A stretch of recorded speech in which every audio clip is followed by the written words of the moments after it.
ভারতকে বলবো আপনি এটি বন্ধ করুন। বাংলাদেশের মানুষ সবই ভালো, সব দিক দিয়ে ভালো, কিন্তু তার অস্তিত্ব, তার স্বাধীনতা সার্বভৌমত্ব রক্ষার জন্য যে কোনো ভূমিকা করে সে রাখতে পারে। ভালো, তারেক রহমান প্রধানমন্ত্রী হওয়ার পরে আপনারা ধন্যবাদ জানিয়েছেন, এটা আমাদের জন্য ভালো।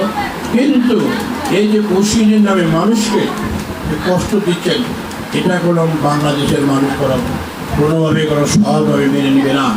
আপনাদেরকে আমরা সেই জিনিসটা বলে দিতে চাই। কারণ 1971 সালে আমাদের 30 লক্ষ মা বোনের রক্তের বিনিময়ে আমরা আমাদের বাংলাদেশ স্বাধীন অর্জন করেছি। ভারত সীমান্তে আমাদের যে পুশিং করছে, হাজার হাজার লোকদেরকে নিয়ে আসছে জিরো পয়েন্টে জড়ো করতে, আমি আপনাদের মাধ্যমে তাদেরকে বলবো এই পুশিংটা বন্ধ করুন। আপনারা আমাদের প্রতিবেশীর আচরণ এটা হওয়া উচিত না।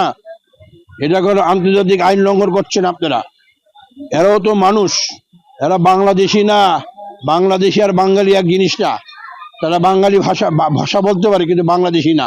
তাদেরকে পুরা ভারত থেকে আপনারা, দিল্লি থেকে শুরু করে ধরে এনে আপনারা এখানে চেষ্টা করছেন বাংলাদেশে পোষণ করে, বাংলাদেশের রাজনীতিকে অস্থিতিশীল পরিষ্কারের জন্য।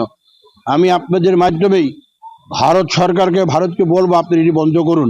বাত ব্যথা, প্যারালাইসিস কিংবা আর্থ্রাইটিস, আধুনিক ফিজিওথেরাপি ও পুনর্বাসন চিকিৎসায় নির্ভরযোগ্য নাম ডিপিআরসি। বাংলাদেশের মানুষ সবই ভালো, সব দিক দিয়ে ভালো, কিন্তু তার অস্তিত্ব, তার স্বাধীনতা সার্বভৌমত্ব রক্ষার জন্য যে কোনো ভূমিকা করে সে রাখতে পারে। সেটা আপনার 71-এর মুক্তিযুদ্ধ, 90-এর গণঅভ্যুত্থান, সর্বোপরি 2024 সালের ছাত্র জনতার গণঅভ্যুত্থানের মাঝে সেটা দেখেছেন।